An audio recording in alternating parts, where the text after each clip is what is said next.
Que delícia, Andrew! Bom dia! Good morning, what a pleasure to be here. Estamos extremamente felizes de ter você aqui com a gente. É uma honra. Estou emocionado. As pessoas aqui na técnica, está todo mundo vibrando, as pessoas que estão assistindo vibrando. Você é uma pessoa super querida. A gente já está com a Karen aqui também, que a Karen é uma pessoa que eu já contei, né? A gente conversou essa semana, que vai acrescentar demais para a nossa conversa. Eu vou até ler um pouquinho, vou contar para você quem é a Karen. A Karen, ela é uma das grandes referências em prevenção e pós-venção de suicídio no Brasil.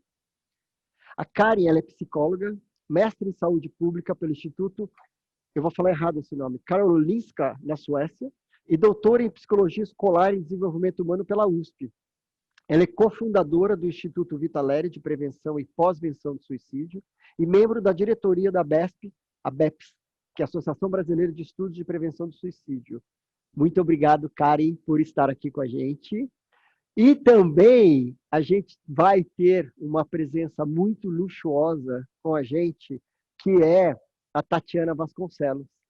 A Tati, ela é jornalista e atualmente ela é apresentadora do estúdio CBN, que eu tive o prazer de ter sido entrevistado por ela recentemente para a gente falar sobre o Festival Infinito. E esse programa é um programa de entrevistas e notícias da Rádio CBN. Ela foi a primeira mulher a vencer o prêmio Comunique-se como melhor âncora de rádio do país, em 2012, e 3 vezes eleita na mesma categoria pelo troféu Mulher Imprensa. A Tati deve estar entrando aí com a gente, e é uma alegria, que delícia de conversa que a gente vai ter por aqui. Enquanto a Tati vai entrando, eu já vou querer abrir essa conversa, Andrew, pedindo para que você abrisse, contando um pouco sobre isso tudo que a gente está vivendo. Né? A gente está vivendo um momento que é inédito para a humanidade. Embora assim, haja um grande esforço para que tudo vá de encontro para o novo normal, né, entre aspas, seja lá o que isso significa, a gente já sente as reflexões das repercussões psíquicas do que estamos vivendo, por causa do corona, por causa disso tudo, essa situação política. Então, a gente gostaria que você falasse um pouco sobre depressão e a pandemia.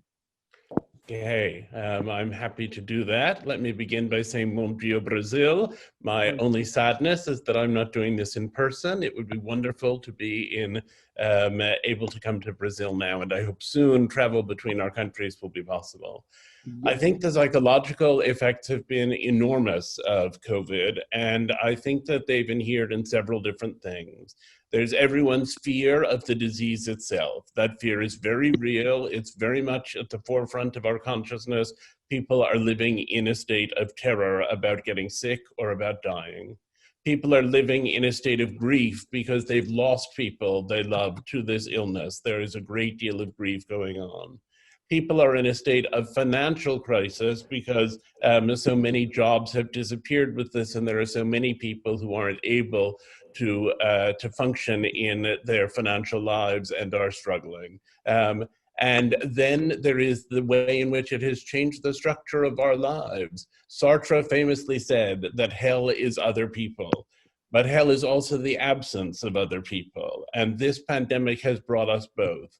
People are cut off from their friends, from their colleagues, from the people they would ordinarily see and work with. And at the same time, people are in many instances sheltering in narrow circumstances with people whom they really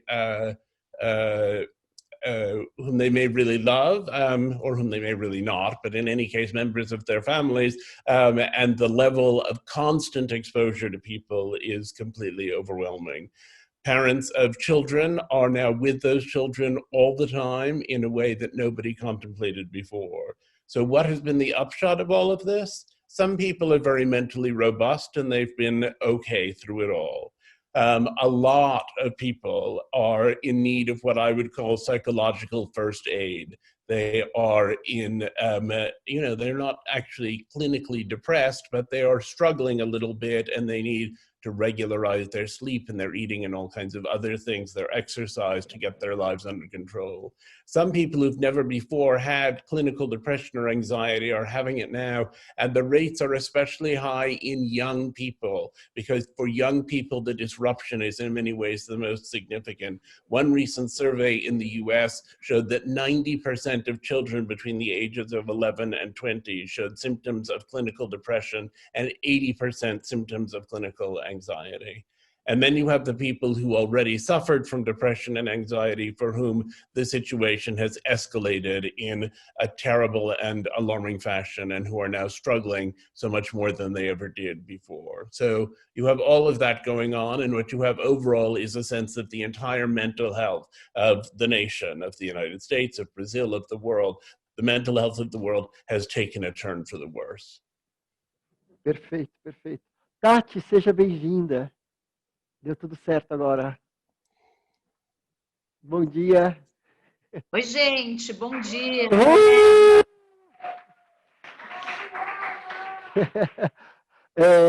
Tati, é um prazer estar dividindo essa bate-papo com você. Tipo, zerei na vida. Eu e Tatiana Vasconcelos. Falando com o Angel e com o Kari. Olha isso. Eu não tinha nem roupa, tive que providenciar. Tati, você quer fazer uma pergunta para o Andrew, já abrindo com uma pergunta a respeito disso tudo aí, para a gente ir seguindo juntos? Vamos. Te ouvindo falar, dá pouco otimismo, né? Quando a gente olha para o cenário de pessoas deprimidas e a perspectiva que a gente tem disso no mundo. E quando, no Demônio do Meio-Dia, você conta a história de um editor conhecido seu e cita uma frase dele que é a seguinte: quando se é autoconsciente demais, é difícil estar completamente feliz. A gente está vivendo um momento histórico muito complicado, né, em que autoridades políticas no mundo inteiro propagam mentiras como se fossem verdade. Isso altera a noção de realidade de muita gente. A pandemia da Covid nos dá pouca perspectiva, pouco horizonte, pouca sensação de certeza de futuro. A pandemia também escancarou as nossas mazelas e as mazelas do mundo. Eu te pergunto, como é possível se manter mentalmente são, estando inserido nesse contexto, consciente de si e da nossa relação com esse mundo? So when I was responding to Tom's question, he had asked specifically about the pandemic, and I was talking really about the most direct effects of it. But we are also, you are absolutely right, at a time when I think democracy itself is in crisis and in peril. The President of the United States is, without question, the worst president we've had since Andrew Jackson in 1820, who was also not so great. The president of Brazil, I'm afraid I have rather a low opinion of. Many other world leaders right now are acting to repress people in all kinds of terrible ways. And what's frightening is that in a time when the world seems to be in crisis, as it is with the pandemic, many people are drawn to so-called strong men. They want to go and interact with people who are somehow perceived to be powerful and absolutist. And so at a time when we most need free speech and we most need democracy and we most need openness, what we're getting instead is a closing down of those very qualities because of people's anxieties and insecurities. I hope we're at the brink of a change in that. We're also living in a time of very real political turmoil. There are all kinds of people who are coming out and protesting. The Black Lives Matter movement, which has taken off in an extraordinary way internationally to call attention to racism, and a growing awareness of really gross economic inequality in which a very small coterie of people own most of the world's wealth, and an enormous number of people are living in desperate poverty, and quite a lot of other people are struggling to meet basic ordinary needs that they grew up thinking wouldn't be such a terrible problem. I mean, the best solution to all of that would be to build equality. But building equality is not something that has been easily or readily done in most countries in the world. And because, again, we're in this moment of illness, we're also in a moment of paranoia. So people not only move towards strongmen, they move to take rights away from the people who are most vulnerable. In the United States, for example, there's enormous sentiment against immigrants. I know that's an international issue, but the United States, unlike many other countries, is peopled entirely by immigrants. Unless you're Native American, you're descended from people who came, and in fact, most of the American population is descended from people who came in the 20th century or the 21st. So there's the bias against immigrants. There is an attempt to take away health benefits from people who desperately need those health benefits. And in many instances, the people who are losing health benefits are voting for a Trump government, which is focused on taking those benefits away from them, without which they will be bankrupted by their healthcare costs because there is no decent socialized medicine in the United States. There is over and over again this phenomenon where we see that just at this moment, when what we need is to make people more equal, there is more and more privilege going to the people who reside at the very top of the spectrum.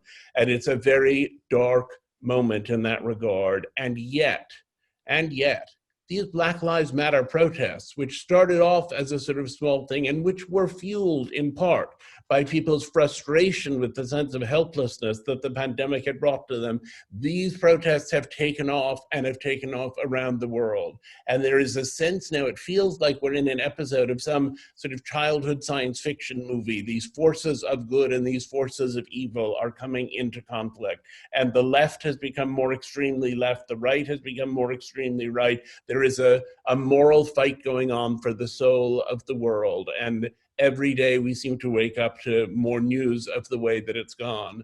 Now, even if the forces that I see as the forces of good are ultimately triumphant, it's unbelievably stressful to live in a time when this kind of battling is going on. And people are struggling, all kinds of people are struggling with the sense of being pulled too far in one direction and pulled too far in another direction. Depression doesn't occur only because bad things are happening. Depression occurs because people don't know how to deal with the lives they lead and with the demands that are made of them.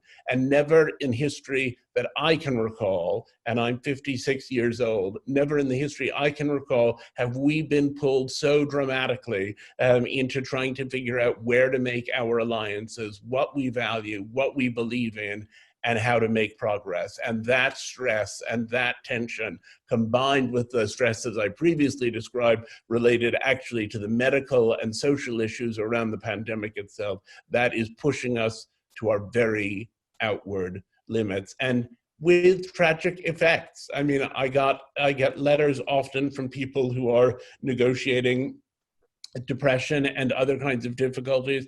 I got one a couple of weeks ago from someone who said to me, my best friend, it was someone in England, she said, my best friend had been struggling with the fact that she had to isolate by herself. She had lost her job. She had already sometimes suffered from depression. She said, and I said to her, but you sound like you're having a rough time, and what can we do? And she said, well, I can't meet up with you because it's too dangerous, and I'm afraid of the germs, and I'm afraid of the virus, and I don't want to see anyone. And this person who wrote to me said that she wrote over and over again and said, you know, it's important that you have some interaction with some other people. I'll call you every day. I won't go through the further details, but the woman in question hanged herself. And I think there are enormous numbers of people who are dying of COVID who don't even have it.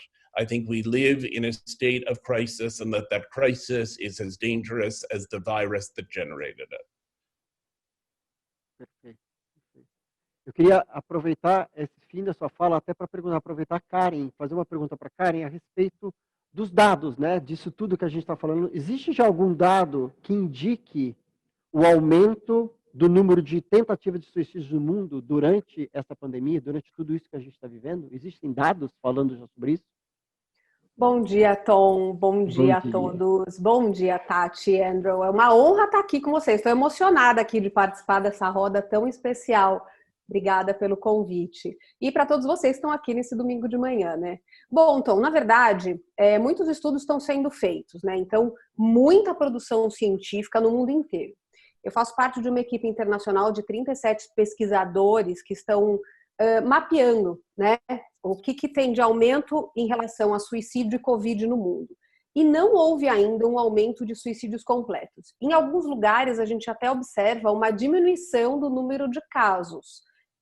Um estudo no Reino Unido, ele mostra que o número de atendimentos, por exemplo, num hospital, num pronto-socorro, decorrentes de autoagressão diminuíram nesse período, mas aumentou muito o volume de ligações e linhas de ajuda.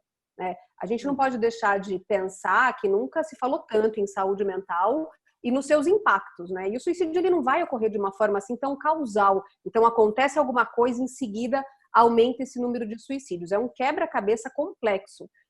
E até se a gente olhar, né, em períodos de guerra, por exemplo, os suicídios tendem a diminuir. Alguns outros estudos, em 2003, durante a SARS, mostram aí um aumento significativo de suicídio de idosos em Hong Kong.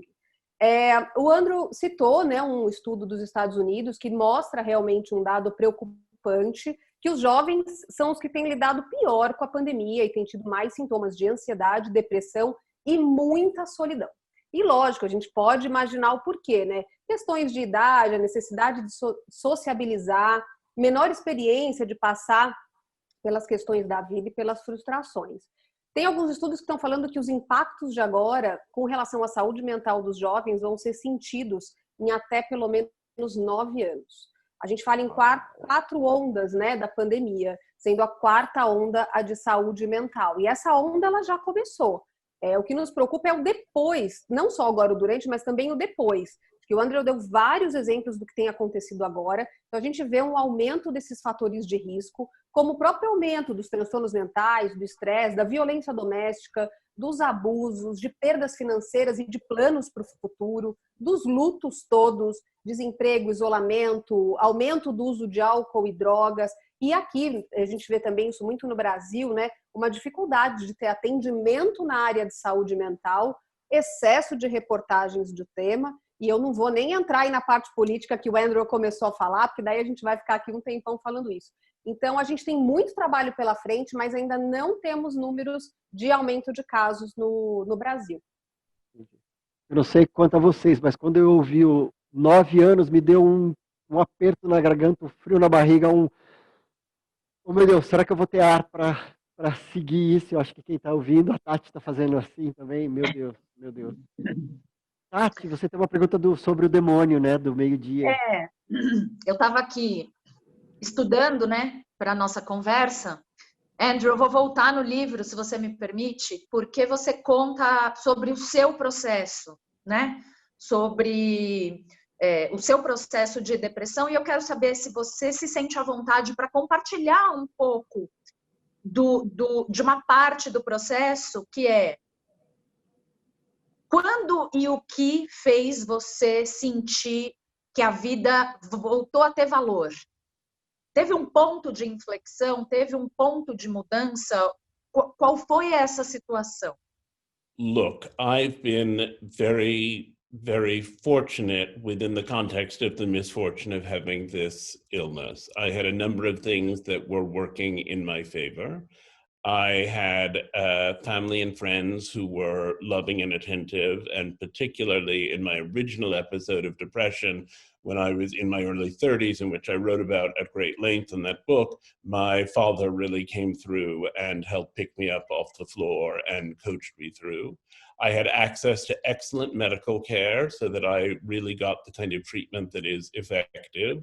And I worked in an area and lived in an area where the stigma was relatively low and where I felt that it was reasonably easy to be direct and open about the experiences that I was having. So that all helped me to get through. The depression itself, I mean, I've described it on various occasions, but I've sometimes said that the opposite of depression is not happiness, but vitality, and that what I experienced at first was not so much sadness, even though I think the whole thing was triggered by the death of my mother, but a sense of everything just being too difficult and too overwhelming, and feeling like I couldn't do the most basic self-care. I would spend the whole day trying to organize myself to take a shower. I would spend the whole day wishing that I could manage to eat an apple. I would find all of it so difficult and so overwhelming. And then it escalated into the acute anxiety that so often goes with depression. And while the depression is essentially tolerable and you can get through it for a certain length of time if you know that it's finite, and it's difficult to know that, it doesn't feel finite, but if you know it's finite, you think, well, I can deal with this for a month. The anxiety is so agonizing when it becomes really acute that you think, if this doesn't stop right now, I'm not going to make it until 5 o'clock this afternoon. I cannot bear this feeling even for a short time. You know, my life has involved cycles. I'm now on medication that is tremendously helpful. I haven't been in a depression that was that deep for a long time, but I had a very unpleasant year 3 years ago in which I went into a dip, and I eventually changed my medication, but it took me a long time to figure out what I needed to do. It came out of nowhere. My life always has some stresses, but was okay at the time. I think what you need in order to come out of the depression is to develop, no matter how artificial it feels to you within the depression as it does, is to develop the sense that the depression is something from which you are learning, to develop the sense that there is profound meaning buried inside of it. It's not that you think, oh, I'm really glad I'm depressed, this is terrific. It's that you think this is part of the narrative of my life. And like all of the other griefs and difficulties that make up life, if it doesn't kill me, it will make me stronger and I will grow from it. But that's an attitude you mostly can't have until you're a good way of the ways out of it. Depression is a cyclical illness. People go into it, people come out of it. When you're depressed, even if you did nothing, took no medication, had no therapy, you would eventually probably emerge from the episode you're in. Some people have a constant dysthymia, where they're somewhat depressed all the time, but most people cycle in and out. So that happens. But I think then what you have to do is not to say, this was the worst experience I ever even imagined, and now that I'm feeling better, I will never think about it again. Because if you do that, it's waiting in the wings to ambush you. And when it comes, it disrupts your sense of identity and you are destroyed by it all over again. What you need to do instead is to say, this is part of my life experience. It's a part of life experience I would never have sought, but it's something that I have endured. And in enduring it, I have learned something. And when it comes again, I don't want it to come again. It will be a horrible experience, but it will not destroy my sense of identity. It will continue my sense of identity, and I will think, yes, I am a person who contains this fragility, and in containing this fragility, I have become myself, and the fragility is here again, and I've pulled through it before, and I will pull through it again. You know, the most dangerous times for suicide are the first episode of depression, when you think, I've never endured anything like this before, and much later ones, when you think, okay, I've been through this 50 times and I just can't do it one more time. But actually, if you get through the first one and you hold on to the message of the first one, and you, as I say, incorporate it into a life narrative, then actually the second, third, and fourth ones become not easy to endure. Depression is horrible, and nothing you can say or do will make it not horrible. It's not that you can put a shiny front on it and say that it's okay, but you can learn from each episode how to deal better with the next episode. And in that learning, you acquire a great sense of strength and potency and force in your own life. And if the opposite of depression is not happiness, but vitality, one of the surest ways to achieve real vitality is by having a narrative of your life that makes sense. Você quer acrescentar uma coisa, Tati? Num mundo, desculpa, Tom, vai frente. Num mundo que lida tão mal com a tristeza, né?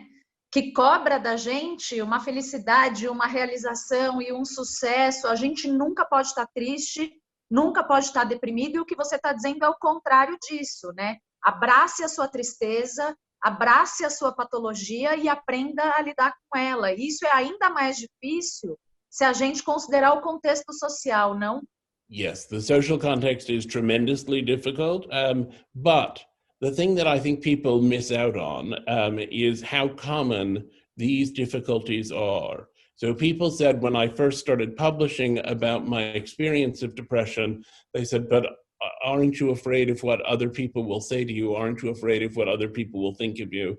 And I'm sure there are people who thought less of me, but my general experience was that almost everyone with whom I spoke said to me, you know, I had this thing a few years ago where I started to feel really horrible and I didn't know what to do. Or they say, I'm incredibly worried about my sister. Or they say, my husband doesn't seem even to talk anymore. He just sits there like a lump in the corner. This is the family secret that everyone has. And the social stigma tends to exist if you introduce the conversation into a collective group. But if you talk to people individually, the ones who are most resistant and who most sort of say, well, I would never deal with anything like that. Sounds like you went nuts. What was that all about? Those are, in fact, the people who it will then turn out a year later or 2 years later or 5 years later are the ones who are falling apart. And they're the ones who will call you and say, I don't know what to do. I need your help. And it will turn out that the reason they responded in that fashion is because they were afraid. They were afraid and they knew that they had this inside of them. For the people who are completely mentally robust, I don't think they see that much stigma in what's going on. They are sympathetic to the fact that you're suffering, by and large. I mean, you always have the problem of all the people who say, pull yourself together. And we have this poverty, which exists in English, it exists in Portuguese too, that we don't have enough words to describe the nuances of depression and to separate a clinical illness in which you feel so disabled that you can't manage to eat an apple from a situation in which you're just kind of disappointed because it's not nice weather and you had planned to be on the beach. We need to have many, many more ways of describing it so that people don't confuse what you're going through when you're considering suicide with what they're going through when they have a bad day at the office. But having said that, and having spoken of that lack of nuance, and having said also, depression is paralyzing, and when you're actually in it, it's very difficult to articulate it and explain it to people who don't have it. By and large, I think people are capable of greater empathy and sympathy and compassion than we think. One of the symptoms of the depression is to think no one can possibly understand this. And the reality is most people, not all people, but most people actually can. Perfeito, perfeito isso. Karen, você tem uma pergunta também, né, sobre o livro. Tenho sim. Bom, Andrew, quando eu li o seu livro há muitos anos e agora eu reli pensando, né, para me ajudar a pensar o que eu gostaria de te perguntar. E quando eu fiquei relendo o livro, uma das coisas que eu percebi é que como profissional, né, em muitos momentos dos seus relatos eu ficava pensando comigo mesma, né, como se eu fosse a sua terapeuta, como que eu poderia te ajudar? O que eu poderia ter feito, né, se fosse um paciente meu? E eu me senti impotente em muitos momentos do livro, né? Você acha que o profissional pode se sentir impotente no tratamento de depressões severas? E o que você pode contar para a gente sobre o que você sente hoje, depois de tudo que você passou? Né? O que faltou dos profissionais que te assistiram? Ou melhor, o que você gostaria de ter tido como ajuda dos profissionais? Porque às vezes os profissionais não sabem, mas eles podem ofertar outras coisas para os pacientes. Eu queria te ouvir com relação a isso. First of all, thank you for reading the book again. It's a chunky book. I appreciate the time you've given to it. My greatest personal loss in this pandemic is that the psychoanalyst I have seen for 26 years died in the early stages of the pandemic at the age of 79. And I am still sort of both mourning that loss and not really quite taking it on. And I had moved with my family out of New York City during the pandemic, and now because my son is in school, we have to spend more time back in the city. And as long as I was in the countryside and away from everyone, it felt as though I had lost the world. And so the loss of Dr. Friedman didn't particularly afflict me. But now that I'm back into the reality of my normal life to some degree, insofar as anything is normal at this moment, his absence comes welling up again and again and again. And I feel it was almost like losing what I think it would be like to lose my father. I feel as though I have experiences and I think, I'll bet I know what Dr. Friedman would say about that. And I think, well, I'll bet I know it's as far as I'm going to get because I'll never find out. So I would say it took a long time for me to, well, it felt like a long time to find Dr. Friedman. And rather oddly, he worked with a psychopharmacologist whose name is also Dr. Friedman. So I had two Dr. Friedmans on the go. In fact, two Dr. Richard Friedmans. The psychopharmacologist is still alive and well. And I think the medication helped me a lot. But I believe the psychotherapy was absolutely crucial. And I think the combination was the thing that did it for me. What was it that he was able to do? He was able to put things into perspective. He was able to assist me to see what was happening in my own moods. I remember one day going into his office and being rather offhand about something that was happening in my emotional life. And he said to me, Andrew, in this office, we never forget that you are fully capable of taking the express elevator to the bargain basement of mental health. And so there was a kind of lightness that he brought to the conversation that was absolutely crucial and absolutely critical.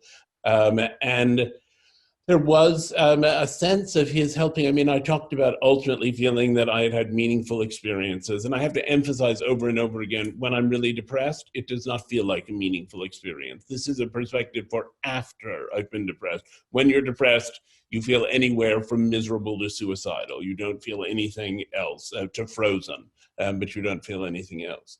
But you get through that period by having someone who can really paint vividly what the things are that are worth living for, and who can give to you a sense that your experience is a temporary one. You know, one of the symptoms of depression is that it feels permanent when it isn't. And I feel like you also can gain a certain amount of control by understanding the mechanisms of it. So Dr. Friedman would sometimes say to me, you're doing a lot and you're pushing yourself very hard. Are you sure you're up to it? It's a very simple sentence. It sounds like something any friend could have said, but because he knew my inner life so well and understood the syndrome itself so well of depression, when he said it, it had a different meaning than it had when other people said it. And he would say to me when I described something that was going on in my family that was driving me absolutely crazy, he would say to me, I understand why you're upset about that, but you're letting it influence everything else about you. Here are the ways you can rein it in and focus on that problem as itself, instead of feeling this despair and rejection that you're describing. It was just wisdom. And also, I saw him for 90 minutes once a week, every Thursday for 26 years. And there was something about the continuity of it that was incredibly valuable. To have someone who had seen me through all of these things, who understood what they were, and just to know whatever else happens, Thursday I'll be in that very safe spot with someone who understands where I've been and what I've gone through. And when he died, I felt not only the loss that one feels of a person one has loved, which is very real, but also that feeling, again, symmetrical in some ways with the loss of a parent, that feeling of this person takes with him knowledge of me that I myself don't fully contain. And so it's not only the loss of him, it's also the loss of a part of my history. I felt concerned about the future. How will I get through this the next time it comes? Depression comes again and again. But I also felt, oh, these pieces of my past, they're gone now. And I thought, I will eventually find another therapist, and I hope I'll find a good therapist, but it won't be the therapist who sees me through the initial severe depressions, through finding someone to marry, through having children, through all of the experiences I've had, through coming really fully to terms and going from being uneasy about my identity as a gay man to being an outspoken activist on that front who feels very deeply about and fights for equality for other people like me. He saw me through all of that. And, you know, one talks a lot about the idea that psychotherapists should be neutral and you should be able to bounce your ideas off them. I don't believe in that neutrality any more than I believe that the best way to look at paintings is on a blank white wall. Paintings often were painted to go into a context, and they have more meaning in that context. And I said to Dr. Friedman toward the end of his life, I said one day, I said, you know, I said, it's been all of these years. I said, is it all just projection? Is it all just transference? I said, or do we have a real relationship? And he looked at me and he smiled and he said, Andrew, of course, we love each other. You know that, I know that. And I think part of the role of a therapist is to provide a love which doesn't flag when you expose the darkest, most secret parts of yourself. And if your therapist can make you feel that you are lovable when you're fully honest, that gives you the courage to be honest out in the world. 1 minuto de silêncio só para digerir essa declaração espetacular. E eu queria trazer uma reflexão agora que eu acho ela... Vou contar uma experiência pessoal que eu vivi com um amigo. Eu acho que é uma conversa que a gente vai explorar um pouco os limites, então eu queria fazer pergunta para o Andrew, para a Karen, trazer um contexto técnico e a Tati me ajudar depois também nessa elaboração toda. O ano passado eu perdi um amigo por suicídio. Ele tentou a primeira vez, ele não conseguiu. E daí com amigos que estavam bem próximos, ele teve uma conversa muito honesta, que ele falou para elas que se ele tivesse numa fase, se ele tivesse um câncer terminal, e se ele decidisse parar com a quimioterapia e aceitar o processo natural da doença, a sociedade estaria mais preparada para aceitar isso.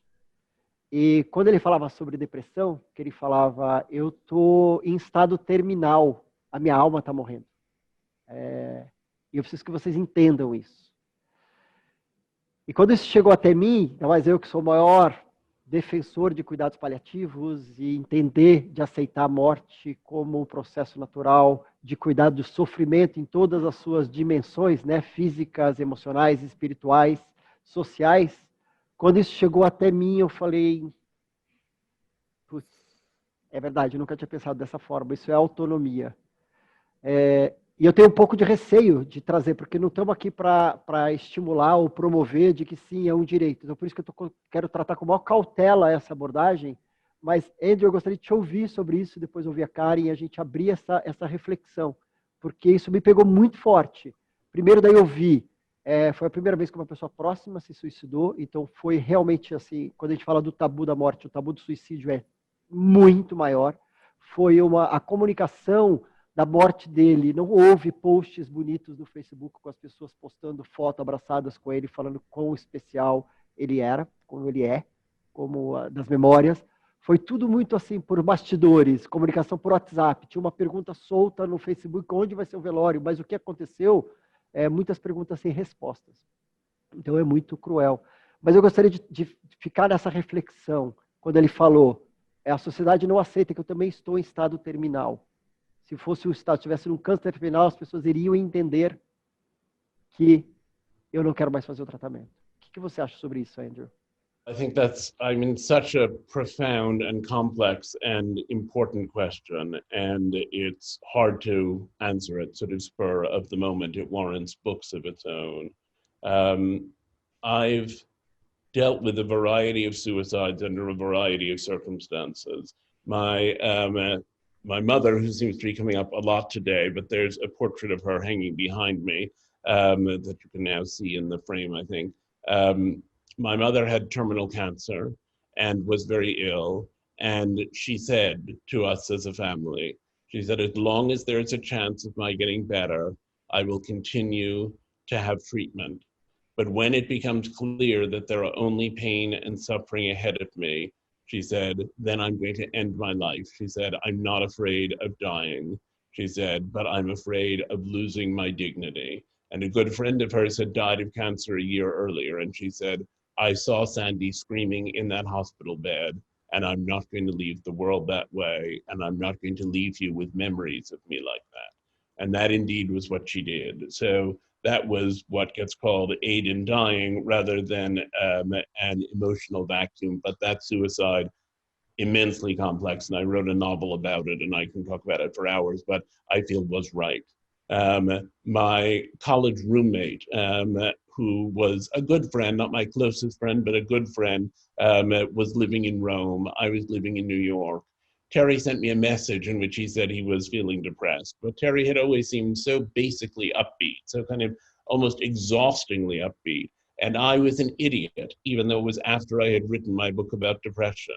And I thought when Terry said he was depressed, it meant that he was worried about this or that, and that it was all going to pass, and he was going to go off and go dancing down the street the way he tended to do in some extravagant getup. And I didn't understand that it was something really serious. And then Terry went into the hills outside of Rome and slit his wrists and died.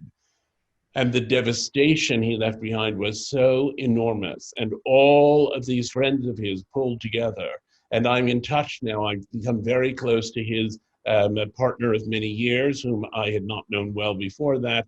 There are a couple of friends we had in common, whom I'm now very close to. We all came together. And Terry had said in his suicide note, he had said, my work has come to nothing, which was not true. He had published some very good books. He said, my emotional life is nothing. Aside from Marcello, there is nothing in my life. And it was completely wrong. And he didn't see, he had no idea what it was that he was leaving behind, or how people really felt, or how we would all come together in an attempt to remember and to celebrate him. And so his suicide, my mother's was incredibly clear-eyed, but specific to the situation. Terry's was incredibly misguided and based on the ways in which depression distorts your perception beyond any kind of reason. But I will also tell you that when I was researching the book on depression, I went into a psychiatric hospital, and there was a young man there who had been adopted from Vietnam by an American family. They had both sexually and emotionally abused him and physically abused him. He was very severely disabled and was permanently in a wheelchair. He was terribly disfigured and kind of painful to look at. He had such severe depression that he had been in this very depressing psychiatric hospital, and psychiatric hospitals are not cheerful places. He had been in there for years, and he had tried 8 times to kill himself by rolling his wheelchair down a flight of stairs. And I thought, okay, if you could erase the history of trauma and abuse, if you could address the physical disabilities, if you could make all of these changes, I said maybe he would be feeling better. But this depression has endured for years and years and years, and no matter what it is that it came from, I don't think talking about it is going to make it go away. I think this is someone who is profoundly alone, and if he really wants to end his life enough to have tried 8 times, then saving him over and over again is a cruelty. And I've met people, even people who were not dealing with severe physical disabilities and a history of sexual abuse, who have really tried. They've really tried everything. They've tried every treatment. They've tried everything there is to do, and they don't get better. And I think what we have to respect in that instance is people's right to choose. The right to choose suicide is actually something that plays out in almost every life. We all know if it becomes unbearable, there's always that possibility. It allows us to withstand a great deal that we might otherwise not be able to endure. And in saying we always all have that choice, we have to recognize there are some people for whom acting on it is right. So I would never want to say that I think suicide is not a terrible tragedy, and I would never want to say that I think it's rational in most cases. In most cases, it's the result of a mental illness, and in most cases, the impulse towards suicide is transient. If you talk, as I have, to suicide attempt survivors, most of them are relieved to be alive and are slightly mystified at what they did. But there are people, and perhaps your friend was one of them, who have really struggled and struggled and struggled, and they've just had enough. And I think we should respect those people, and we should, and people say, oh, it was so cowardly, and oh, I mean, there are all kinds of critiques that come out. Those critiques are inappropriate. There is emotional despair that is without resolution, that is permanent, that is intractable, that is sheer anguish.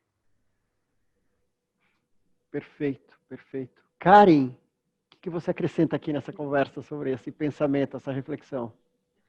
Vamos lá, Tom. Acho que assim, o suicídio deixa muito mais pergunta do que resposta, né? E muitas perguntas não vão conseguir ser respondidas nunca. Eu acho que essa questão, tanto do suicídio assistido como o direito da morte, ela é muito complexa. Não é uma dualidade entre concordar ou não, porque a gente não pode colocar todos os suicídios no mesmo lugar. Não sou eu que posso falar o quanto uma pessoa pode suportar a dor e o sofrimento que ela está passando.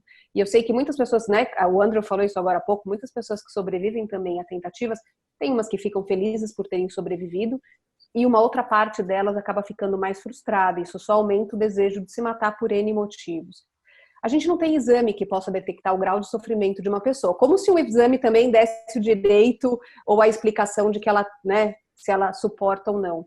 E mais ainda, se aquela pessoa, se ela vai responder a certo tratamento, se ela vai melhorar. E essa indefinição de melhor ou não também pode ser desesperadora para algumas pessoas. Eu acho que ainda na nossa sociedade é mais fácil a gente entender, o que não quer dizer que o processo não seja muito sofrido, como o processo que o Andrew conta no livro dele com relação à mãe.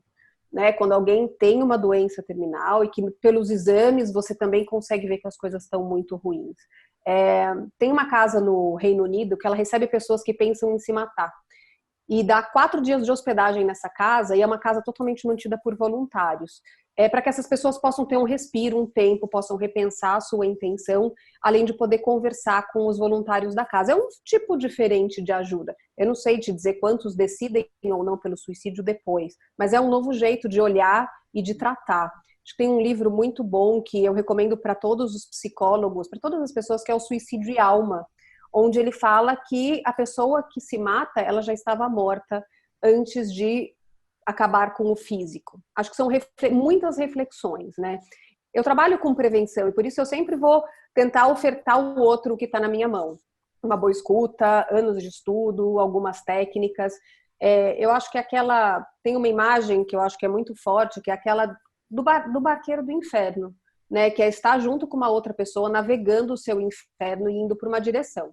A pessoa está em companhia, está em movimento, mas para algumas aquele sofrimento e aquele inferno vai ser grande demais. Para outras, elas vão conseguir chegar numa margem e se reconectar de novo com a vida. Eu não acho que é possível a gente prevenir todos os suicídios, acho que isso é onipotência, né? E se a gente sabe que suicídio é multifatorial, a gente devia ter intervenção multifatorial, não focada só na psicologia e na psiquiatria. Uma pessoa precisa ter um acesso também à vida digna, um emprego digno, poder se relacionar com quem ela quiser, poder ter comida na mesa, né? Eu recebo muitos enlutados pelo suicídio e acompanho esse sofrimento intenso também de quem fica.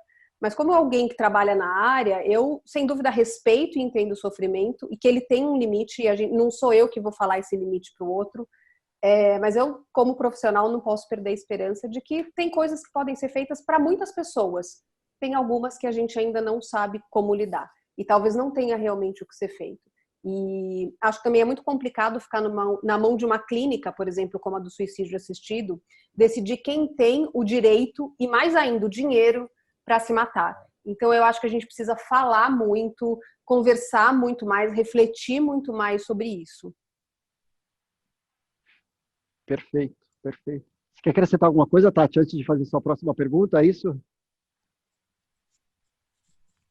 Não, tô só aprendendo. Acho um dilema, não tenho opinião. Tô aqui só ouvindo e aprendendo. Acho muito difícil ter uma resposta para isso mesmo, né?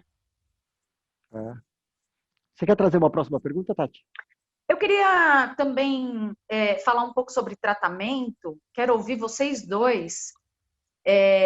Hoje a gente sabe, diagnóstico e tratamento, na verdade. É muito fácil marcar uma consulta com um psiquiatra no Brasil hoje e sair com uma receita de medicamento sem que haja a mínima investigação para se tentar fechar um diagnóstico a partir dos sintomas que aquele paciente apresenta. E, bem, você diz no seu livro, e a gente sabe que um diagnóstico mais perto da precisão, ou um bom diagnóstico, às vezes leva tempo, né, para se chegar nele, muito porque os sintomas, eles podem ser parecidos em mais de um tipo de transtorno mental. O tratamento também pode levar algum tempo para funcionar, uma vez que cada pessoa reage de uma maneira diferente aos medicamentos que hoje a gente tem disponíveis no mercado. Para quem está preocupado com os próprios sintomas, disposto a procurar um psiquiatra, um profissional para cuidar de si, como escolher um bom psiquiatra? O que a gente precisa levar em conta? O paciente ou o acompanhante do paciente precisa levar em conta para dizer, bom, agora eu acertei, esse é o médico que vai cuidar de mim, para avaliar um bom profissional. Okay, well, I'll go ahead, and Kariat will follow, I hope. The first thing to say is that different treatments work in different ways for different people. I know people who have they were depressed, they got some medication, they seem to get better, they've done all right since then. It seemed very easy and straightforward. For most people, there need to be multiple lines of approach. So I think you need, at the very least, to look at the possibility of medication. You know, people resist medication. They say, but it's so artificial and it doesn't change. It changes who I am and I want to be my real authentic self. And I sometimes say, you know, I mean, brushing your teeth is also changing your real authentic self, and your real authentic self would have your teeth fall out by the time you were 40. And the fact that you still have a lovely smile, like the ones I'm seeing right now, has to do with our having found ways to intervene in natural processes and make things better. So I encourage people to be open at least to trying it, but it's not right for everyone and it's not helpful to everyone. I think some kind of understanding psychotherapy really is helpful to pretty much everyone. There needs to be someone who has experience in dealing with other people who have been in a condition like the condition you're in and who can respond to it. So that's very helpful. But there are a million other approaches. You know, there's, for people with very severe depression, there's ECT, electroconvulsive therapy, shock treatments. There are, for people with very severe depression, there's deep brain stimulation, which is when you surgically have an electrode implanted in your brain that changes the metabolism of an area called Area 25. There are all kinds of ways of looking at it and ways of approaching it. The danger, I think, is that we also don't want to think of it only in medical terms. These are all the medical approaches. There are two other areas to look at. One is reality. You know, if you're living in misery in a favela or an American slum with an abusive husband and all of these terrible things going on, you know, you can throw a lot of medication at someone, but they aren't really going to feel much better until you help them improve their life circumstances. And I think there's a real imperative to try to help people to live better and to have lives that can be redeemed and that can be saved. And of course, that's not only people in poverty, but it certainly includes people in poverty. Now, sometimes those people, if you help them with their depression, are able to better their circumstances themselves, but they shouldn't feel that there's an obligation for them to do that. So that's number one, is actual circumstances of someone's life. You can't say to someone whose husband and children were just killed in a car accident, look, you're going to get over this, it's all going to be fine. You have to recognize there's going to be despair, and all you can do is to try to hold this person's hand through the despair that ensues on that loss. And then there's what gets loosely called the kind of spiritual component. And people look at all kinds of alternative therapies and alternative interventions. When I was writing the book, I went to Senegal and ended up taking part in a ritual exorcism of a kind that is practiced there for the destruction of people's mental illnesses and to bring them back into good order. And I won't take everyone through the details of it, which I've spoken about elsewhere, but the high point of the event came when I was dressed only in a loincloth, lying in a makeshift wedding bed with a ram, and at a certain key moment, I was yanked to my feet, the loincloth was pulled off, the ram's throat was slit, and my body was covered in the blood of the freshly slaughtered ram. And I thought, well, this is a long way from psychiatry as it's practiced on Central Park West in New York City. But I met many people who had been through a very similar ritual and had been helped by it. And it contained elements that were actually made a great deal of sense, including the fact that for this occasion, the entire village had taken a day away from their work in the fields to focus on my own sense of loss and depression and on what it was that I had gone through. So I think that there are an extraordinary range of things that can work, but I'm often asked by people, what is the sort of cornerstone of resilience? Nothing is infallible, nothing is constant, but I think the cornerstone of resilience is the intellectual knowledge, even when it doesn't accord with the emotional feeling, that there are people who love you and who would be brokenhearted if you killed yourself and left the world. Now, it's not helpful to say to someone who really genuinely is completely alone, oh, you'd feel better if more people loved you. You can't go out and make that happen. But the people who are genuinely alone to that degree are a relatively tiny part of the population. Most people have someone around them who loves them, and most of the time, the people who love them don't understand how serious the depression is.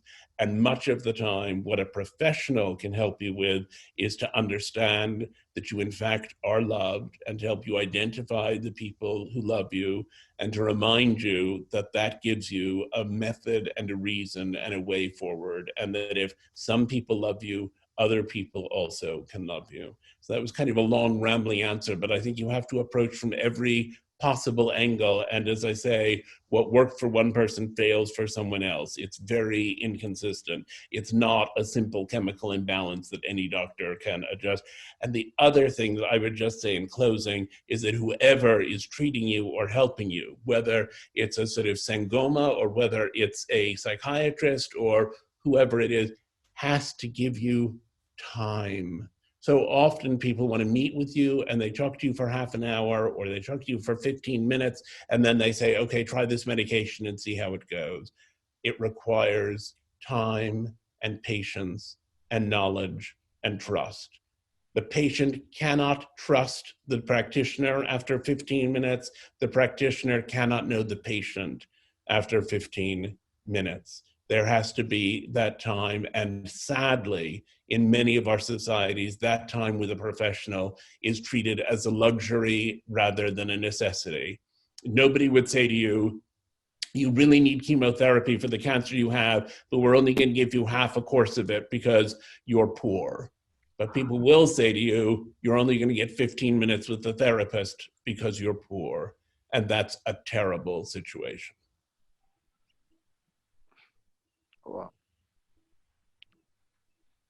Cara, e você, complementando isso?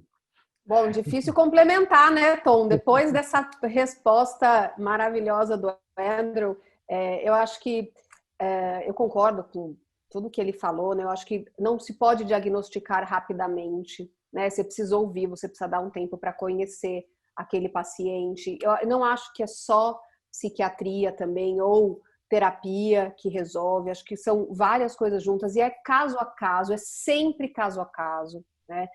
Mas acho que um médico, quando ele está mais disponível, quando ele escuta, quando ele é, né, se possível, e acho que fantástico quando ele falou da amorosidade na terapia, né, quando ele consegue também demonstrar afeto, e acho que incluir outros nos cuidados, né? Também não querer ser ele o único responsável por aquele paciente, tentar ver se tem família, se tem uma sociedade, uma comunidade que pode ajudar e de que forma, né?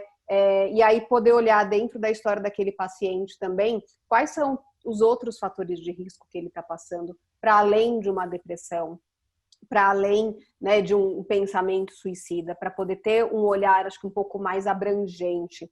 Concordo perfeitamente com relação a questão da espiritualidade também, poder não só perguntar, mas para as pessoas que são mais abertas a isso, poder cultivar essa espiritualidade.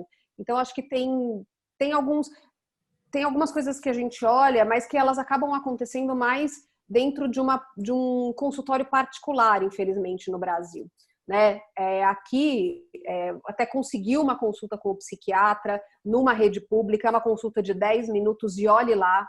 Né? E se você consegue o medicamento e qual é o que tem disponível, também talvez não seja o melhor para o seu caso, mas é o que tem. Então, acho que a gente tem ainda um gap muito grande entre o acesso à saúde mental de qualidade para as pessoas que podem pagar ou não. E, infelizmente, no Brasil, a gente tem que olhar também por esse lado.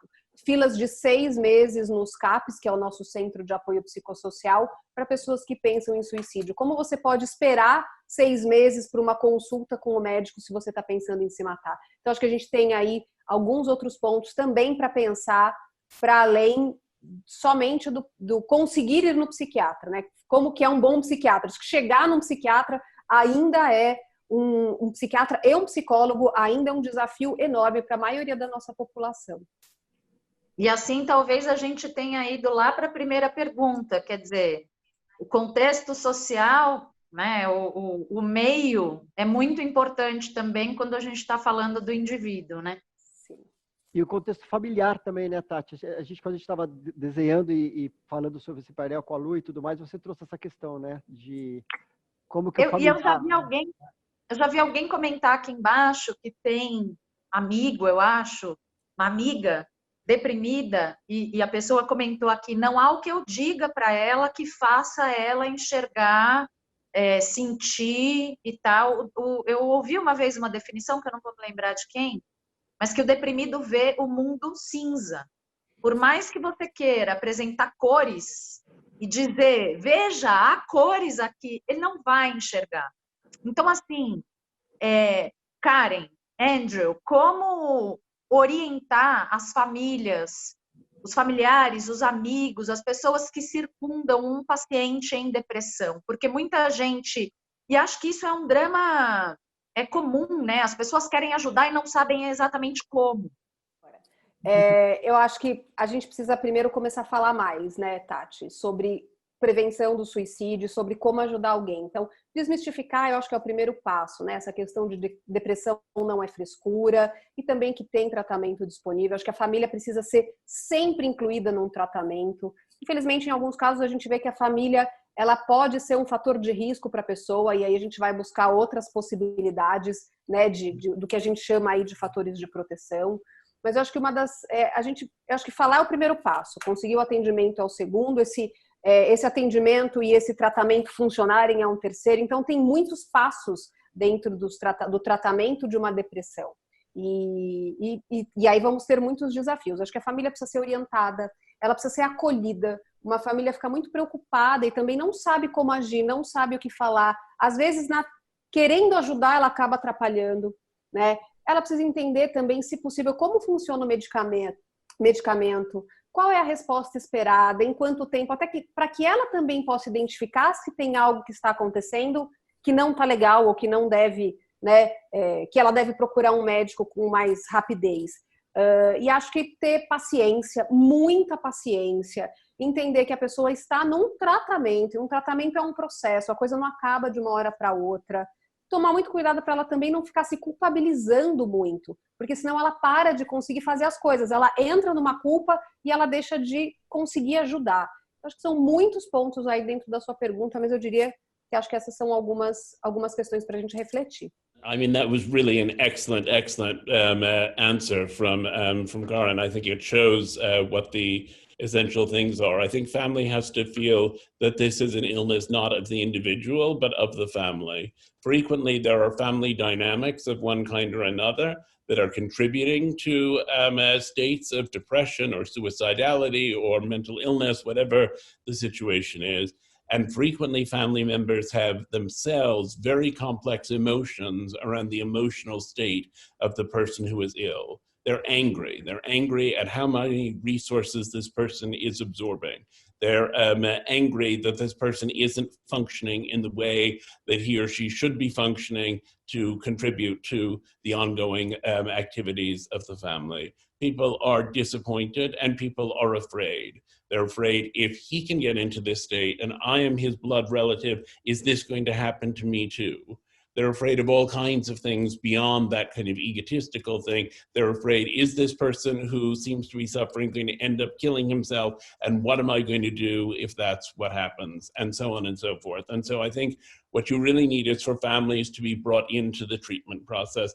And I think you have to establish some degree of trust. I mean, okay, I talked earlier about the suicide of my roommate, Terry, whom I loved a lot as a friend, but he had a partner whom he'd been with for more than 20 years.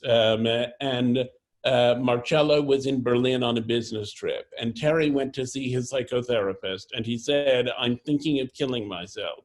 And his psychotherapist later said that she didn't call Marcello because she was respecting Terry's right to privacy. I think privacy is the most overrated virtue of the 21st century, and that while we all want privacy from government intervention and taping of our phone calls, that if you have someone who's in that kind of state, the appropriate thing for Terry's therapist to do was to call Marcello and say, "He's in trouble, you have to come back from Berlin." And Marcello would have come back, and perhaps Terry would be with us now. And I think over and over and over again, you have to consider, how is everyone in the family dealing with this? And as a therapist, how can I either explain to my patient enough so that he can talk to his family or she can talk to the family effectively? And additionally, should I be talking directly to some members of the family themselves and saying, this is what's going on, this is its likely trajectory, this is what you need to think or feel or do or help with, and to open up lines of communication. Depression is above all a disease of loneliness, and the loneliness people feel within their families is incredibly toxic, and there are many ways to abrogate that sense of aloneness, and every one of them should be explored. Ótimo, ótimo. Ô, Tati, antes da gente abrir para as perguntas, que tem muitas perguntas boas chegando, eu queria que você trouxesse aquela pergunta sobre esse nosso contexto político, falar um pouco sobre o tecido social, aquela reflexão acho que é tão importante, tão atual. A minha primeira pergunta foi como se manter sã mentalmente no mundo em que a gente vive. E agora eu quero chamar atenção para um fenômeno específico que eu sinto acontecer aqui no Brasil. Você pode me contar como está nos Estados Unidos com governantes tão ideologicamente parecidos, né? A gente começou falando sobre a pandemia, falamos sobre os sofrimentos que são tão particulares, tão pessoais, passamos por exemplos aí, o amigo do Tom, exemplos de dor, falamos sobre as responsabilidades e a atuação possível dos profissionais que lidam com esse assunto. Aqui no Brasil, por causa da pandemia, a gente não tem uma diretriz coletiva clara. A gente está meio salve-se quem puder, cada um à própria sorte, tomando suas próprias decisões sobre o que fazer para salvar as suas vidas, né, para proteger as suas vidas, a sua saúde física. Essas decisões são tomadas, e mental também, claro. Essas decisões são tomadas com base em critérios muito pessoais e intransferíveis, uma vez que há uma ausência de diretriz política governamental coletiva. E quando você delega essas decisões para o indivíduo, e essas decisões evidentemente são muito pessoais, o que a gente tem visto aqui no Brasil é uma competição moral de a minha quarentena está sendo mais bem feita do que a sua. E isso, em massa, vai causando um esgarçamento do tecido social. As pessoas queridas brigam, ficam sem se falar, e isso, em grande escala, vai, de fato, esgarçando o tecido social. O que é que isso tem a ver com saúde mental? Como esse esgarçamento social pode prejudicar a nossa saúde mental? Well, there's no question that it is harming our mental health. I mean, I think one of the things that harms our mental health is to have governments that have dealt with this situation incompetently. We want in Brazil and in the United States and presumably elsewhere, but particularly in our two countries, which have dealt with it worse than almost any other countries in the world, we want to be able to look to leadership and to trust them and to believe them and to think, okay, they've laid out clear guidelines. We need to do X, Y, and Z. We don't need to do A, B, and C, and we can all follow along with that. It's like having a parent.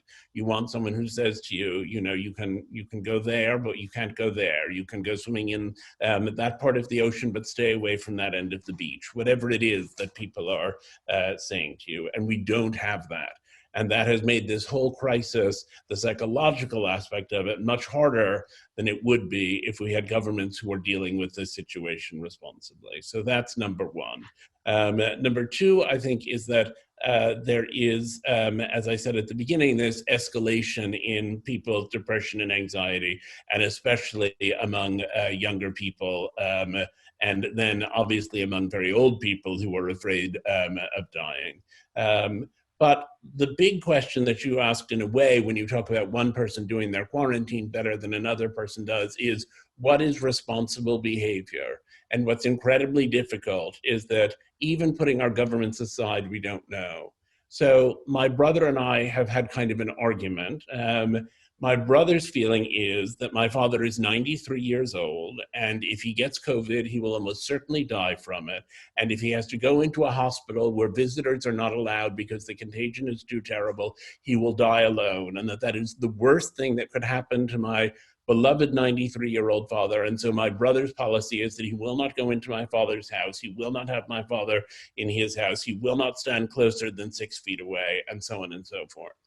My feeling is that my father is 93 years old and that he isn't going to be with us for very long, and that the only thing that really is deeply meaningful to him is being close to my stepmother and to his children. And then when I come over every time and I say to him, Dad, it would be good to get outside for a little while. You've been inside a long time. You need to have a walk.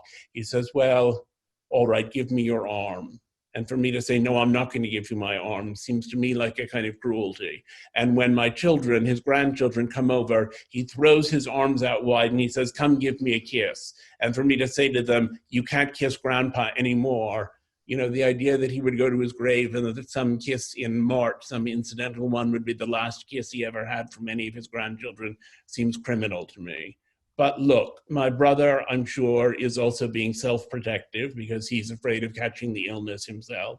And I'm sure I'm being narcissistic and denialistic and thinking, really, we've all been very careful. We're a safe bubble. We're both acting out of love. My brother is doing the thing he thinks is the most loving thing he can do for my father. I'm doing the thing I think is the most loving thing I can do for my father. And we'll have 20/20 hindsight. If my father doesn't get sick, I'll feel justified. And if he does, I'll feel guilty and terrible about it for the whole rest of my life. So we don't know. We don't know what's really right. We don't even know, you know, to send our children to school, not to send our children to school, to go here, not to go there.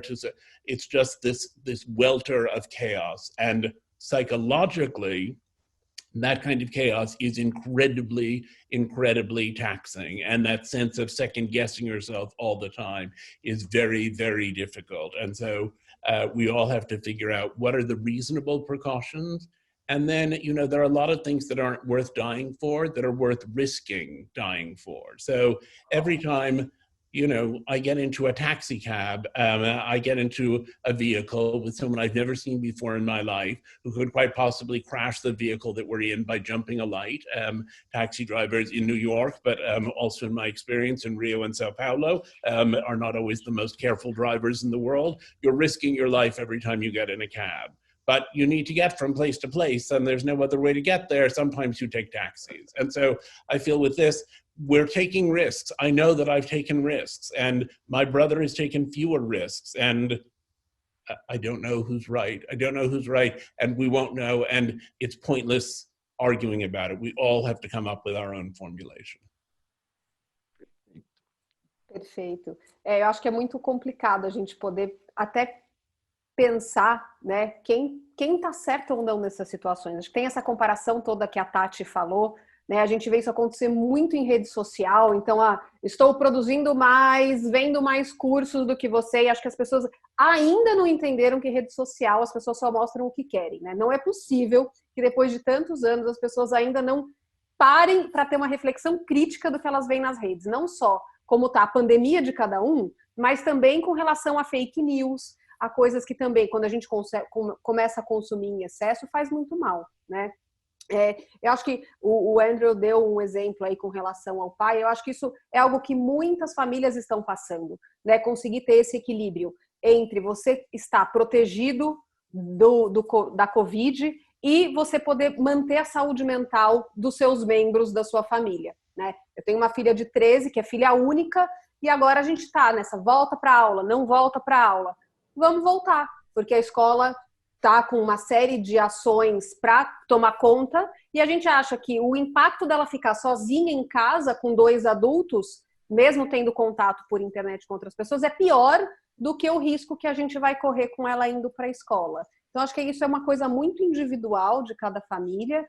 Acho que os governantes não estão nem um pouco preocupados em fazer as pessoas se unirem e pensarem em grupo, né? Quanto mais as pessoas estiverem sozinhas e isoladas, muito melhor para os governantes, né? Eu acho que a nossa sociedade, pelo menos a gente viu isso acontecer no Brasil, muitas pessoas se uniram para dar ajuda. Então, a gente viu aí quantos grupos oferecendo ajuda de saúde mental gratuitamente. Então, acho que tem um outro ponto que a gente também precisa levantar, que a gente viu acontecer nessa pandemia, muitas ações de ajuda e de acolhimento, né? Então, acho que a gente pode olhar para todos esses... Acho que é um prisma de situações e de reflexões aí dentro do que está acontecendo. Perfeito, perfeito. Eu vou chamar a Solenta para participar da nossa conversa e trazer perguntas da nossa plateia, do pessoal que está por aí. Vem cá, lá vou eu. Já estou com saudade de você. Ai, eu também, gente. Estou com Apesar de que eu estou saudade. vendo vocês tudo de lá. Ai, cheguei, gente do céu, que conversa profunda. Tá todo mundo assim. Demais, né? Vamos lá as perguntas, então. Ó, eu Vamos já lá. vou adiantar que a gente não vai ter tempo de responder todas as perguntas. Ah, sim, sim, a gente teve que, gente, Vai. chegou, choveu, mas vamos lá, vamos ver do que a gente vai dar conta. A primeira para o Andrew, uma pessoa que escreveu dos Estados Unidos que não se identificou. Andrew, como um ativista e pesquisador dos direitos LGBT, você pode comentar as peculiaridades do sofrimento na comunidade gay, trans e lésbica no fim da vida?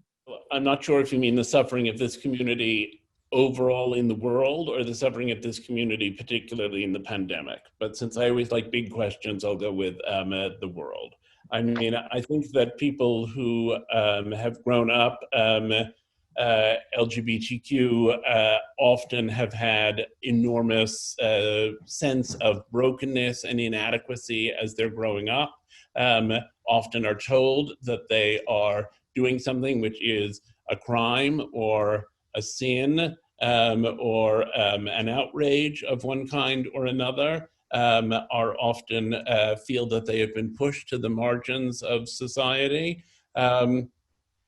I teach a little bit in the LGBTQ program at Yale University, where I studied. And I got to know the person who originally sponsored and brought about the existence of that program. It was a guy named Larry Kramer, who was a big gay activist in the US and sort of around the world, big AIDS activist in particular. And Larry described what it was like to be gay at Yale in the 50s. And I thought, I would have killed myself. I couldn't have endured it. And indeed, Larry did make a suicide attempt while he was there. I think I was so lucky to go in the 1980s when things were so different. I was still quite closeted. I wasn't ready to come out, but I didn't live in that atmosphere of incredible hostility that he had experienced. And then I go back and I meet the kids who are there now. And I feel so envious of the freedom they have, of the fact that they think that if they really want to, one of them might one day be president, about the fact that they expect that they'll meet someone whom they love and they'll get married and have a family if that's what they want to do, or they'll have some kind of other life that's the other life they've imagined. Their sense of possibility is different from mine. And what I always say to them when I visit is, I hope that when you are my age and you come back to meet the next generation, that you will be as envious of them as I am of you. I hope this progress will continue and will march forward and forward and forward. But progress doesn't march forward by itself. Progress marches forward only through sustained acts and sustained activism. When I was reporting from Afghanistan in the wake of the American invasion in 2002, I remember the most shocking experience I had was when somebody showed me a book of photos from the 60s, and I saw women in the streets of Kabul in miniskirts. And I understood, oh, these burqas that we see do not represent a long tradition that we failed to break. They represent a horrific regression. And I think there's every chance of that regression. And right now, given the government in the United States, and again, given the government in Brazil, I feel like we're in the same basket. As I've said in answer to other questions, I feel like the possibility of having our rights eroded is enormous. So mental health and so on, if you're part of a marginalized population, your mental health is going to suffer. And look, I'm one of the lucky ones. I'm white, I'm middle class, I live in New York. I had some issues with my family when I was coming out. I've experienced homophobia, but basically I have a pretty good life. In my work, I meet people who are transgender women of color in poverty-stricken areas of the American South, and the suffering that they endure simply for being themselves is so enormous. The chance they take every time they walk out of their own front door of being murdered is so huge. And I feel like it's important, of course, to continue to fight for rights for those of us who already have them. But it's also important to recognize that LGBTQ spans an enormously wide range. I wonder all the time, if I hadn't been gay, would I have gotten depressed? How much of getting depressed in the way that I did was really a response to the difficulties I had experienced around being gay? And I sort of feel that that's like saying, you know, if I'd been born in the Central African Republic, I just would have had a totally different life. I would be a different person. Everything would be different.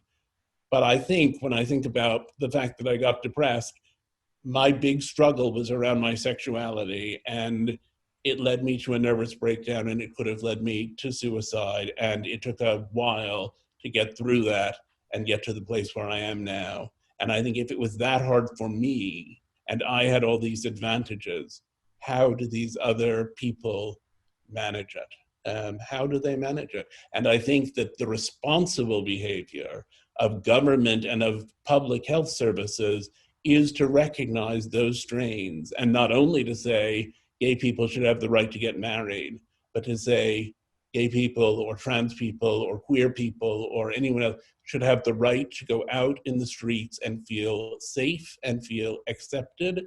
They should have the right to go into a church and feel welcomed there. They should have the right to be fully woven into our society. And until that weaving is complete, and it's a long way from it now, until that weaving is complete, people will continue, gay people, lesbian people, queer people, trans people will continue to experience enormous pain and suffering, which serves, not only doesn't serve their interest, it doesn't serve the interests of anyone at all in our whole society.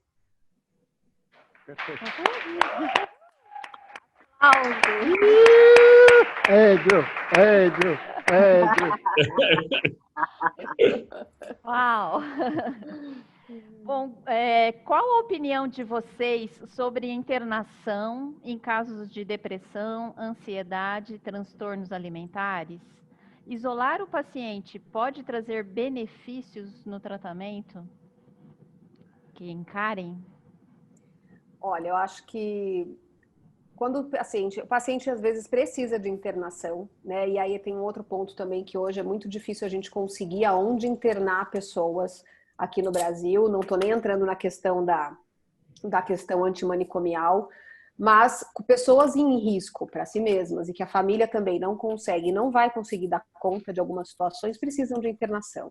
Depressão, quando ela está muito severa, em alguns momentos vai precisar de internação por causa de alguns tratamentos. Eu acho que não é nem a questão de isolar a pessoa, é você colocar a pessoa num local onde ela vai ter uma atenção maior de uma equipe toda olhando para ela de uma outra forma.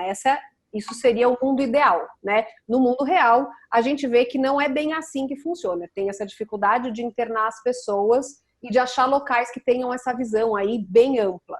Eu acho que cada caso precisa ser analisado individualmente, mas a gente precisa também tentar não, assim, diminuir o preconceito com relação à internação, porque ela pode sim fazer toda a diferença entre o paciente também estar vivo ou não depois.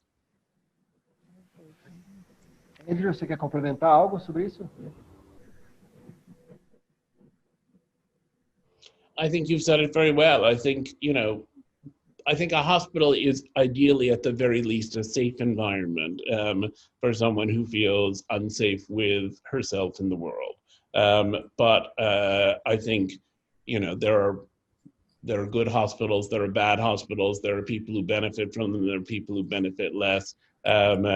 I think long-term residency in hospitals, you know, long-term, like over a lifetime, is necessary for only a very limited part of the population. I think most people can be integrated into their communities, but I think integration into the communities requires community care facilities to exist in those communities. And at least in the United States, there was a big closing down of state hospitals because there's going to be all this community care instead.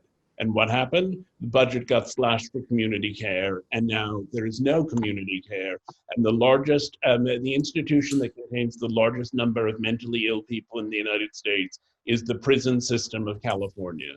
That's not where mentally ill people belong. They belong, many of them, in a hospital. But I agree very strongly with what Karen said, which is that they don't belong there in isolation. They belong there in communication with other patients, with their doctors. They belong there being, in whatever way, integrated into a social context. Uhum. Mais uma. Vamos, mais nossa, Só mais uma. Ai, jura? Não, eu queria fazer uma para a Tati, depois outra e outra. Duas. Manda no WhatsApp depois para mim, Duba. A Paula quer saber se você puder comentar sobre algum aprendizado transmitido pelo Boechat no período que ele enfrentou a depressão, visto que ele fazia um trabalho bacana de conscientização. Tati, só complementando, seria legal você só dar o contexto de quem foi o Boechat para o Andrew. Ah, tá. Andrew, eu vou te contar quem foi o Boechat. Foi um jornalista, um dos maiores jornalistas, um dos maiores comunicadores do país. Ele construiu a carreira dele em jornais, né, no meio impresso. Depois ele migrou para a televisão e depois ele descobriu, já quando ele já era um jornalista muito consagrado, ele descobriu o rádio, ou o rádio o descobriu. O rádio é a minha casa há 20 anos e eu tive a honra de dividir o microfone com ele durante 6 anos. E ele, há 1 ano e meio, morreu numa tragédia, num acidente de helicóptero. E numa época em que convivíamos, ele se afastou, porque ele descobriu e foi tratar uma depressão.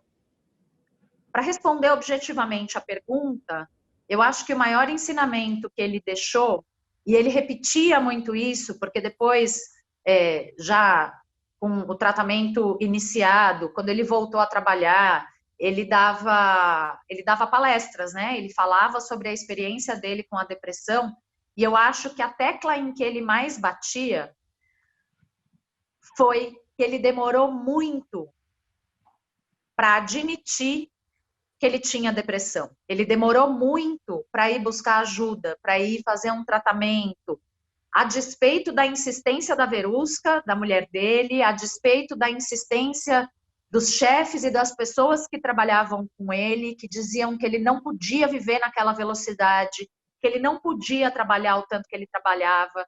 Trabalhar com notícia já é uma coisa muito exaustiva, para voltar aqui para a nossa conversa, lidar com as mazelas do mundo diariamente é algo muito dolorido, muito dolorido. E ele foi indo e não parou. E uma hora a depressão parou ele teve um piripaque, ele teve uma crise, aí ele parou e foi olhar para aquilo. Então, para além de toda a experiência que ele teve com a doença, eu acho que o mais importante é não deixe de procurar ajuda e não. Eu acho que é uma tendência que a gente tem. Eu tenho ansiedade diagnosticada também, me trato e tal. E eu demorei demais, ainda que eu tivesse informação, consciência, eu demorei demais para admitir que eu precisava me tratar. Eu só fui tratar da minha ansiedade quando eu resolvi parar de fumar. Porque uma coisa estava atrelada à outra. Então, bom, para parar de fumar, vou ter que tratar da minha ansiedade. Então, vou tratar da minha ansiedade. E, felizmente, eu tive um ou outro episódio de crise, mas não foi nada super grave, porque poderia ter sido, como foi com ele, né? Que foi o que fez ele parar e falar, não, eu vou me tratar.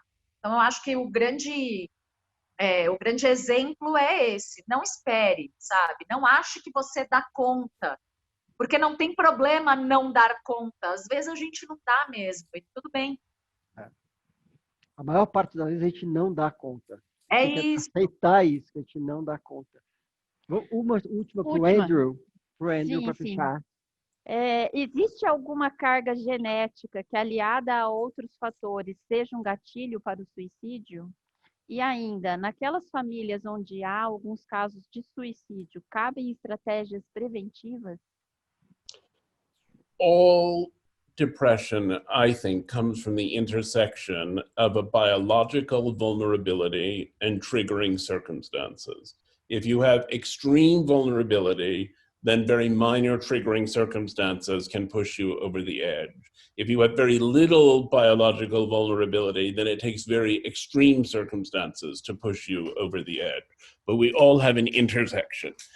What exactly the genetics of it are, genetics are so complicated. I don't think we're going to find, a suicide gene or a suite of suicide genes. I think we would find, if we had the technology available to us, which we do not, that there are thousands and thousands of genes that in all kinds of configurations can convey greater vulnerability to impulsive behavior, which is connected to suicide, greater vulnerability to depression, greater vulnerability to anxiety, greater vulnerability to not thinking long-term and seeking dramatic solutions, all kinds of things that lead in towards suicidality.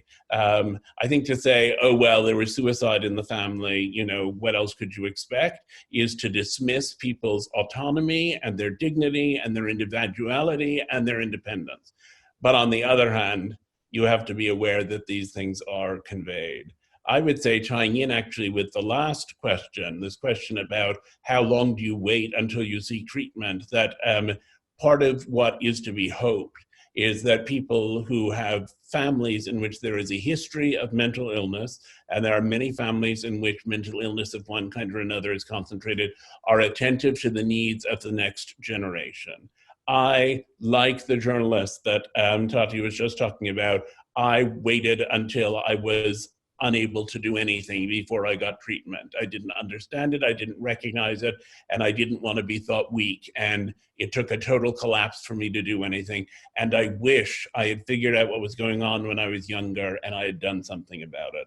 But I have 2 children now, and I'm aware that while I hope I have many good things to pass on to them, they're 11 and 13, that it's possible that there are things that I would want to pass on to them that I haven't. And it's also possible that I will have passed on some of the genetics of vulnerability to mental illness. And they've both had a difficult time dealing with various aspects of this pandemic.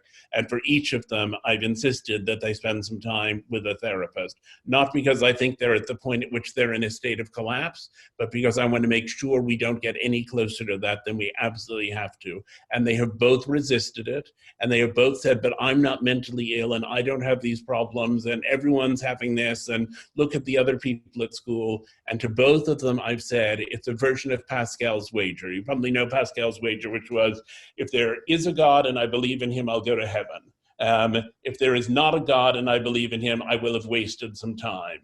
If there is a God and I don't believe in him, I'll burn forever in hell. It's really not worth taking that risk. And I feel likewise, maybe my children are gloriously resilient and never are going to need or have needed the slightest support of any kind at all. And if that's the case, more power to them. But the amount of time and effort that's involved in the minimal therapy that they're doing over the internet now because it's COVID and they can't go in person, that minimal bit of interaction might end up saving their lives. So is suicide genetic? Not genetic in any simple way, but if you've got a history of it in your family, take care, be cautious, be wise.